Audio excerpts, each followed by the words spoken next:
This past weekend, the Jacksonville Jaguars and the Baltimore Ravens traveled overseas to Great Britain to play a little football. That is when these arrogant football players decided that on foreign soil they would stage a protest that has angered Americans across the country. When the national anthem began to play, a majority of players on both teams knelt in an utter display of disrespect. Then, to add insult to injury, the Jacksonville Jaguars Muslim owner joined in on the protest by locking elbows with the remaining players.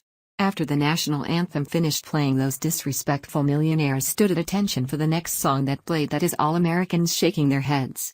President Trump witnessed this egregious act and decided to weigh in and put these race baiters back in their place.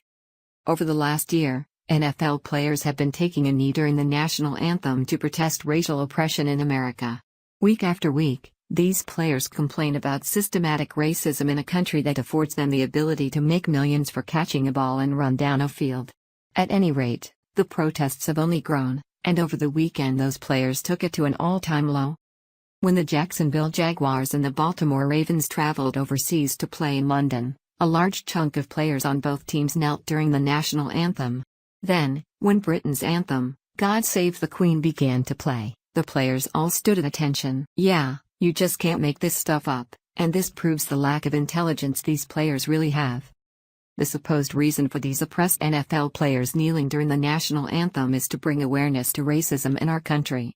However, they stand for a song that glorifies a monarchy that has actually oppressed millions around the globe. Hello? Did they miss the class on the American Revolutionary War, where we fought for our freedom and sovereignty against the British? This action on foreign soil proves just how uneducated these players actually are. Fox News reported, NFL Sunday began with members of the Jacksonville Jaguars and the Baltimore Ravens either taking a knee or locking arms as the U.S. national anthem was sung at London's Wembley Stadium. Those who were not kneeling, including the coaches on both teams and Jaguars owner Shahid Khan, locked arms during the national anthem. The players then stood up for God Save the Queen, the British anthem. Fox News continued. Most teams in the early afternoon games locked arms in solidarity. At least 3 team owners joined their players.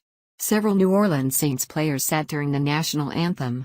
The Jaguars tweeted a photo shortly after the team's defiant message with the caption, "Unity."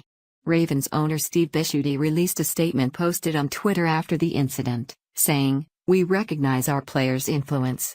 We respect their demonstration and support the 100%. All voices need to be heard. That's democracy in its highest form." The display marked a tumultuous weekend between the NFL and Trump, who called the players kneeling during the Star-Spangled Banner disrespectful. Trump took note of the incidents at the start of the games on Sunday. After this disgusting act was broadcast for all the world to see, two-bit actor Jesse Williams weighed in on MSNBC with his own delusional claims.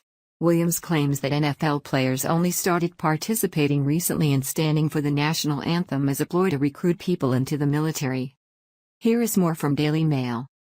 Actor Jesse Williams has claimed that the NFL's pre-game national anthem ceremony is a government scam designed to convince boys and girls to fly overseas and kill people. Williams made his comments while speaking to MSNBC about football players kneeling during the pre-game Star-Spangled Banner performance to protest race inequality in the United States. Williams, best known for his role on Grey's Anatomy, said that NFL players started participating in the pre-game national anthem in 2009 as a Defense Department military recruitment strategy. Saying, "We need to stand and pledge for the allegiance, and this anthem thing is a scam," Williams told host Thomas Roberts. "This is not a part of football." A pre-game national anthem was invented in 2009 by the government, by paying the NFL to market military recruitment, to get more people to fight wars to die. This is nothing to do with the NFL or the American pastime or tradition. This is to get boys and girls to go fly overseas and go kill people. They're marketing and pumping millions of dollars into the NFL to get us to put on a pageant in front of the NFL football games to get you to go off and fight? Williams was referencing a tactic called paid patriotism, which saw the National Guard and Defense Department spending taxpayer money on NFL promotions. Well, while all these anti-Americans were busy mouthing off with a reason why they should be allowed to disrespect our national anthem, President Trump came back in epic reply. And, again, President Trump nails it. "If I have said once, I have said it 100 times, that if these players have a grievance, there is a better time to air it. Once those NFL players slip those uniforms on, they are not representing themselves but the entire organization and the fans. If they tick off their fans, they lose their jobs and they no longer have a platform to spew their ignorance. If these players don't wise up soon, they could end up in the unemployment line where no one cares about your views.